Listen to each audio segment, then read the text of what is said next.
Forever Chemicals, PFSA, Human Health, of PFOA, PFOS, GenX, PFBS, PFNA, AFFF, C8.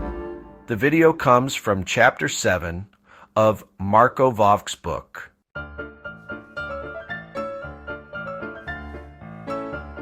PFAS enter human bodies through water, food, and consumer products, affecting 97% of the global population. Contaminated drinking water is the primary exposure route, with 95% of U.S. water sources and 80% of global supplies containing PFAS. Levels vary, but areas near industrial plants, manufacturing sites, and waste dumps often show significantly higher concentrations. For example, water near a fluorochemical plant in West Virginia had PFOA levels of 3,500 parts per trillion, far exceeding the EPA's advisory limit of 70 parts per trillion.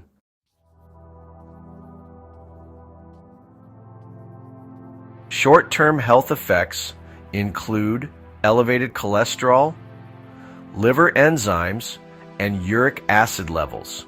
A 2018 North Carolina study found residents near a PFAS plant had 30% higher cholesterol than average diets, while an Ohio study revealed a 50% increase in liver enzyme levels. Elevated uric acid worsens gout symptoms in exposed individuals, leading to more frequent and severe attacks. Over time, chronic gout damages joints, causes kidney dysfunction, and increases cardiovascular risks. Similarly, untreated high cholesterol and liver damage can progress into fatty liver disease, inflammation, fibrosis, or cirrhosis. PFAS also weakens the immune system, increasing susceptibility to infections and worsening illnesses. A 2013 Faroe Islands study showed children with high PFAS exposure had a 25% reduction in vaccine antibody production. During the COVID-19 pandemic, individuals with high PFAS levels experienced more severe symptoms and higher mortality rates. In Italy, deaths were 60% higher in a PFAS-contaminated region compared to less affected areas. Reduced efficacy of vaccines and medications in exposed populations further complicates treatment outcomes. For example, a Swedish study found that flu vaccines were 20% less effective in people with elevated PFAS levels.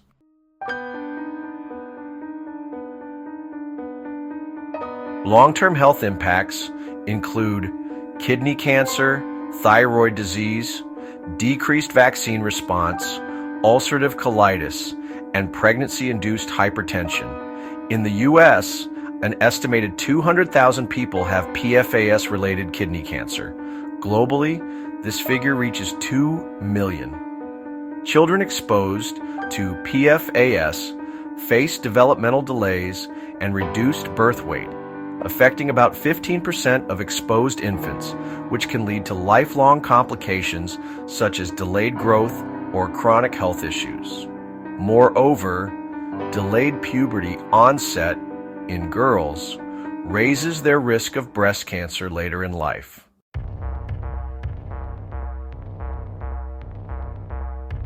PFAS contamination has persisted for decades due to their resistance to degradation. These chemicals accumulate in the blood, liver, and kidneys and remain in the body for years, with half-lives ranging from 3 to 8 years. PFAS bioaccumulate in the blood, liver, kidneys, and other tissues because they resist breakdown in the human body. This process was first documented in the 1970s through occupational exposure studies, such as those conducted on workers at a fluorochemical plant in West Virginia. PFAS enters the bloodstream through ingestion, inhalation, or skin contact and binds to proteins, allowing them to circulate and deposit in organs. PFAS disrupts fat metabolism in the liver, increasing fatty liver disease risk. The kidneys impair filtration and excretion processes, potentially causing nephrotoxicity and kidney stones. These chemicals persist for years, with half-lives ranging from 3 to 8 years.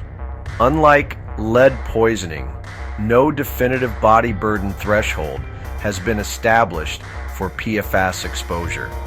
However, higher PFAS levels correlate with increased health risks. Continuous exposure compounds existing conditions such as high cholesterol, liver damage, and hyperuricemia. For example, individuals with gout who have elevated PFAS levels experience more frequent and severe attacks. Chronic gout can lead to joint deformities, kidney disease, and cardiovascular complications.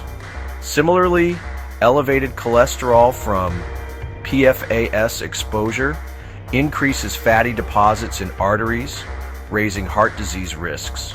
Persistent liver damage may progress to fibrosis or cirrhosis over time.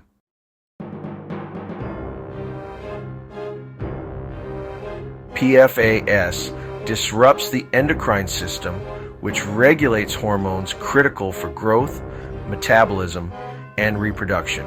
This disruption contributes to metabolic disorders like obesity and diabetes by altering glucose regulation and fat storage. In the United States, obesity affects over 40% of adults, diabetes impacts 11%, and cardiovascular diseases remain the leading cause of death. Globally, obesity rates exceed 13%, with diabetes affecting 10% of adults.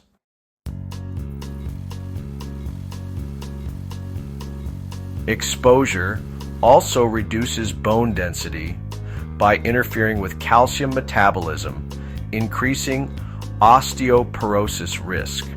In the United States, 10 million people have osteoporosis. Worldwide, this figure rises to over 200 million.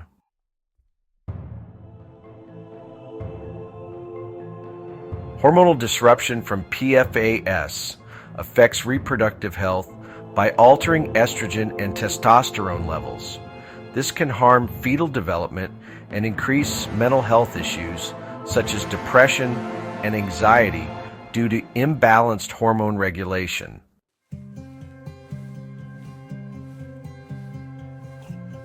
PFAS weakens immune function by suppressing antibody production and reducing vaccine efficacy. A 2013 study found that children exposed to high PFAS levels experienced a 25% reduction in vaccine response. During the COVID-19 pandemic, individuals with elevated PFAS levels experienced more severe symptoms and higher mortality rates due to compromised immunity. Reduced efficacy means vaccines and medications are less effective because PFAS interfere with their absorption or action in the body. This leaves individuals more vulnerable to infections and chronic illnesses. Studies show that 97% of Americans have detectable PFAS in their blood, but only 7% have detailed levels measured through programs like NHANES. This discrepancy arises because NHANES focuses on specific PFAS compounds and uses blood tests as a proxy for exposure.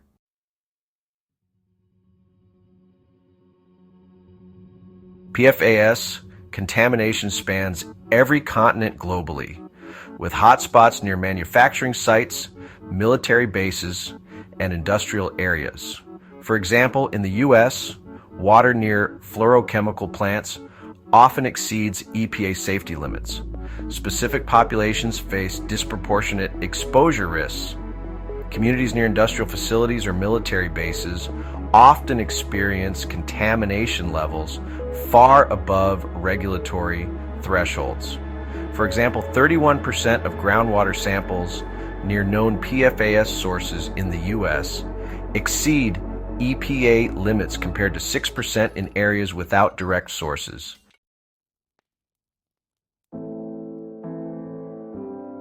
Occupational exposure is also significant. Firefighters, chemical plant workers, and ski wax technicians have higher PFAS levels due to contact with contaminated materials. Studies show these groups experience elevated risks of cancer, liver disease, and immune dysfunction. For instance, firefighters exposed to PFAS foam report 20 to 30% higher cancer rates than the general population. Socioeconomic factors also influence exposure.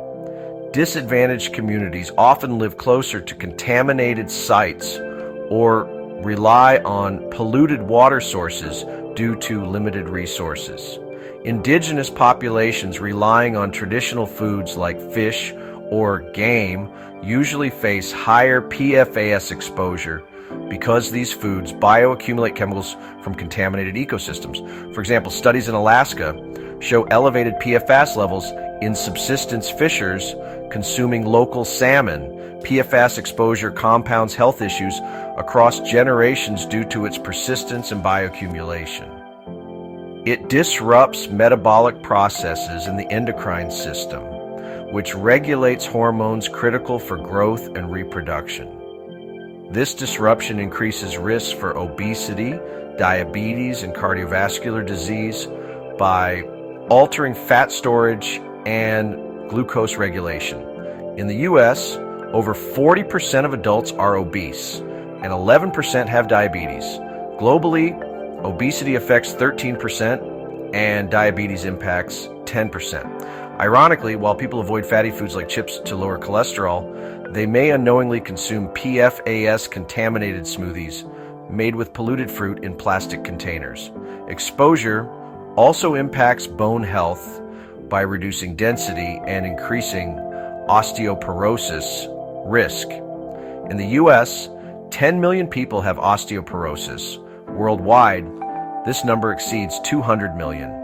Hormonal disruptions from PFAS affect reproductive health by altering estrogen and testosterone levels. This can harm fetal development and lead to mental health issues such as depression and anxiety due to imbalanced hormone regulation.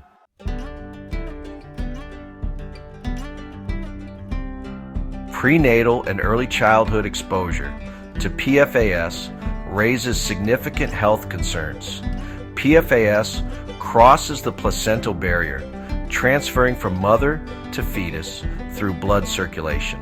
This process disrupts fetal growth by interfering with the placenta's nutrient transport, hormone secretion, and waste removal.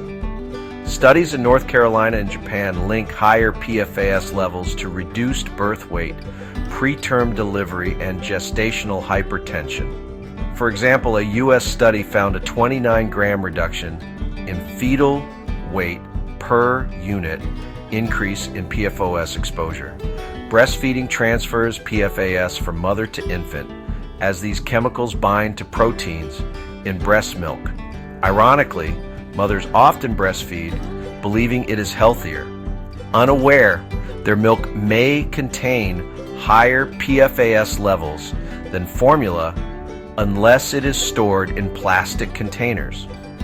Children face heightened exposure risks because they consume more food and water relative to body weight than adults.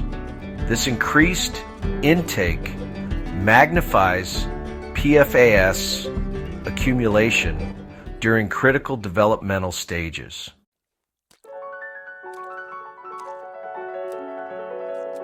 PFAS exposure during early life affects growth, cognition, and immune function.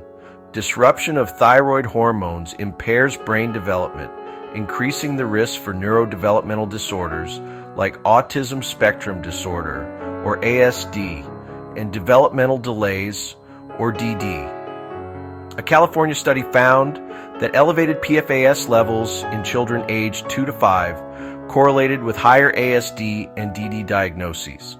As PFAS interferes with metabolic pathways essential for tissue development, growth deficits also occur.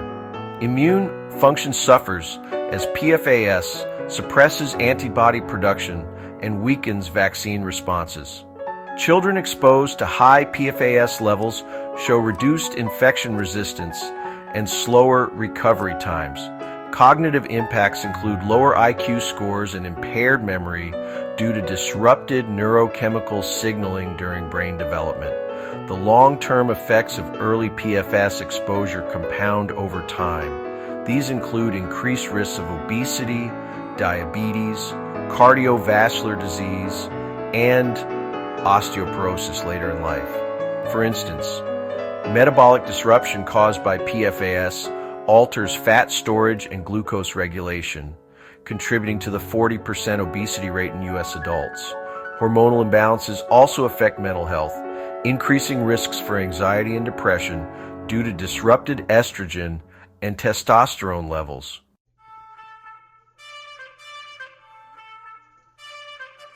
PFAS exposure poses significant risks to human health across all stages of life, from prenatal development to adulthood. Its persistence in the body and environment ensures that its effects compound over time, creating long-term health challenges for individuals and communities.